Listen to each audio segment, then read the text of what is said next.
Assalamualaikum warahmatullahi wabarakatuh.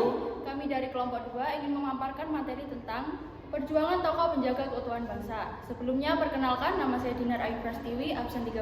Saya Umi Ainun Safitri, absen 33. Saya Abdullah Syafara, absen 26. Saya Mersapti Adini, absen 21. Saya Anang Abrian Widodo, absen 3. Saya Muhammad Wildan Aprianto, absen 22. 1. Frans Kaisiepo. Frans Kaisiepo merupakan tokoh Papua yang memperjuangkan integrasi Indonesia. Jiwa nasionalis Frans Kaisiepo muncul setelah berkenalan dengan guru Taman Siwa, Sugoro Atmo Prasojo. Frans Kaisiepo menentang penggabungan Papua ke dalam negara Indonesia Timur atau NIT. Ia juga mengusulkan pergantian nama Papua dan Netherlands Nieuwe Guinea menjadi Irian. Kata Irian merupakan akronim dari Ikut Republik Indonesia Anti Netherlands. Adapun kata Irian dalam bahasa Biak berarti beruap. Pada 1948, Frans Kaisiepo turut berperan dalam perjuangan rakyat Biak melawan Belanda. Setahun kemudian, Frans Kaisiepo menolak menjadi anggota delegasi Netherlands Nieuwe Guinea dalam konferensi meja bundar atau KNB di Den Haag, Belanda. Penolakan tersebut menyebabkan ia diasingkan dan dipekerjakan oleh Belanda di daerah terpencil.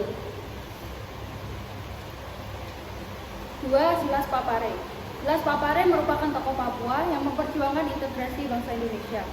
Pada September 1945, Silas Papare membentuk Komite Indonesia Merdeka atau KIM. Nah, pembentukan ini bertujuan untuk menghimpun kekuatan dan mengatur gerak langkah perjuangan dalam mempertahankan proklamasi kemerdekaan.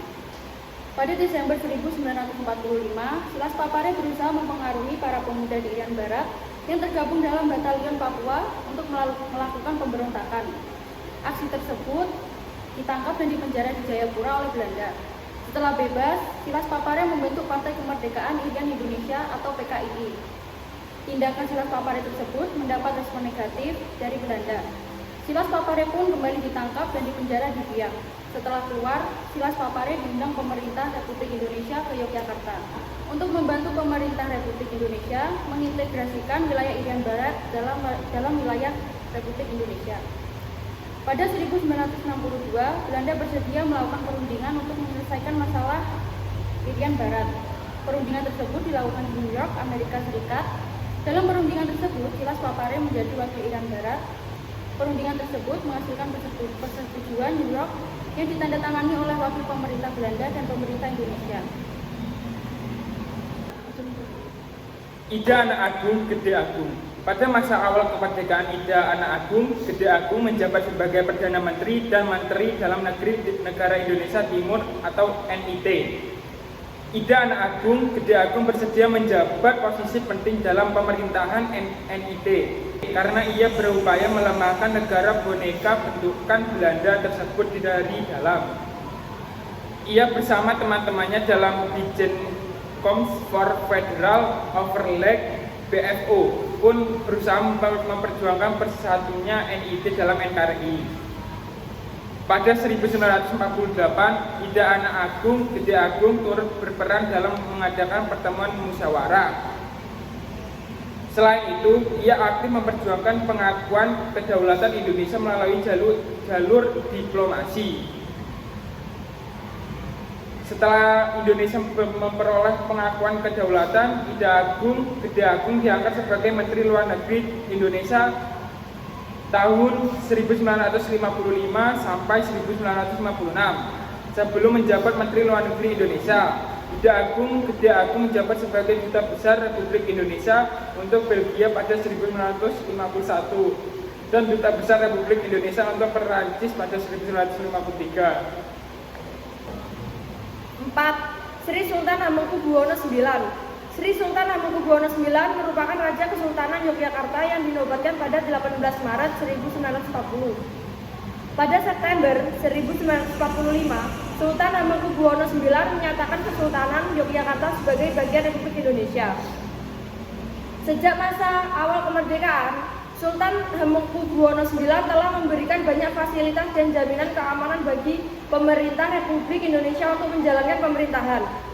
Contohnya yaitu Sultan Hamengkubuwono IX memberikan bantuan logistik dan perlindungan bagi kesatuan-kesatuan TNI ketika revolusi kemerdekaan berlangsung.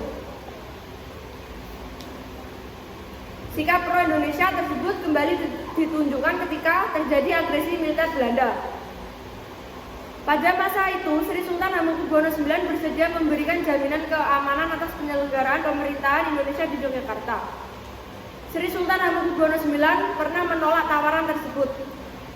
Belanda berusaha memengaruhi Sri Sultan Hamengkubuwono IX agar mendukung upaya Belanda menghancurkan Indonesia.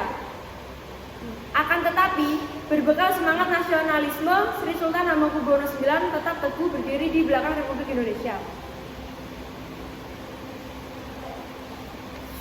Sultan Syarif Qasim II. Sultan Syarif Qasim II merupakan Raja Siak Indrapura Riau. Ia dinobatkan sebagai Raja Siak Indrapura pada 1915. Ketika berita proklamasi kemerdekaan Indonesia sampai ke Siak, Sultan Syarif Qasim II segera mengirim surat kepada Soekarno-Hatta. Ia menyatakan kesetiaan dan dukungan terhadap pemerintah Republik Indonesia. Dukungan Sultan Syarif Qasim II terhadap pemerintah Indonesia ditunjukkan dengan tindakan menyerahkan harta senilai 13 juta gulden untuk membantu perjuangan pemerintah Indonesia. Selain itu, Sultan Syarif Qasim II membentuk Komite Nasional Indonesia di Siak.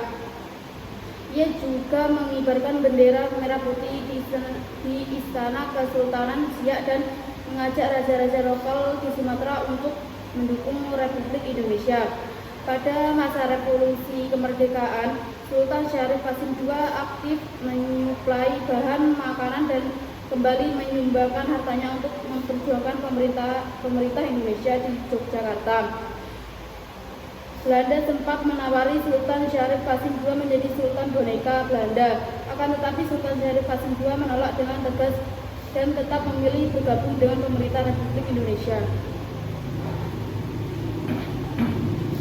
6. Muhammad Yamin.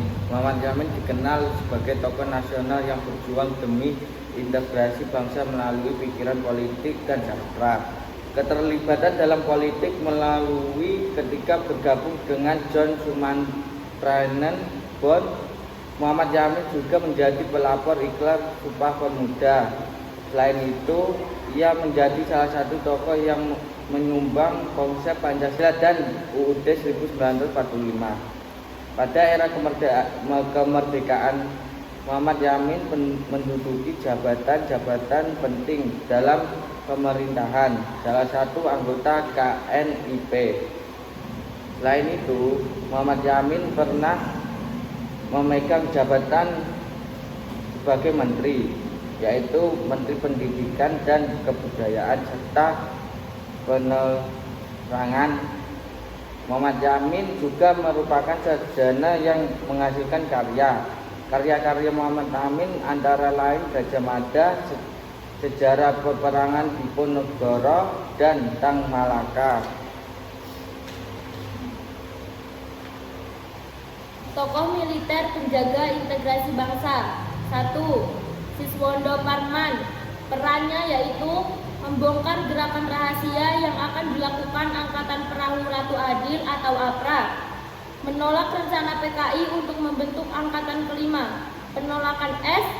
Parman atas rencana PKI tersebut membuatnya menjadi korban dalam pemberontakan G3SPKI pada 1965. Gatot Subroto menumpas pemberontakan PKI di Madiun pada 1948. Slamet Riyadi, perannya yaitu menumpas gerakan GI atau TII di Jawa Barat dan gerakan Republik Maluku Selatan atau RMS. Ahmad Yani berperan menumpas pemberontakan GI atau TII, 2 menumpas pemberontakan PRRI di Sumatera Barat, 3 dalam pemberontakan G30SPKI, ia menjadi salah satu korban. Abdul Haris Nasution memimpin penumpasan pemberontakan PRRI di Sumatera. 2. Dalam peristiwa G30 SPKI, ia menjadi salah satu target penculikan, akan tetapi ia berhasil meloloskan diri dari penculikan. 6. Donald Ignatius Panjaitan, memimpin perbekalan perjuangan pemerintahan darurat Republik Indonesia atau PDRI, menolak usulan pemberontakan angkatan kelima. Akibat tindakannya tersebut ia menjadi salah satu korban pemberontakan G30 SPKI pada 1965. Sekian pemaparan kami tentang perjuangan tokoh pendukung bangsa Indonesia. Terima kasih, bila ada kata yang salah kami mohon maaf. Wassalamualaikum warahmatullahi wabarakatuh.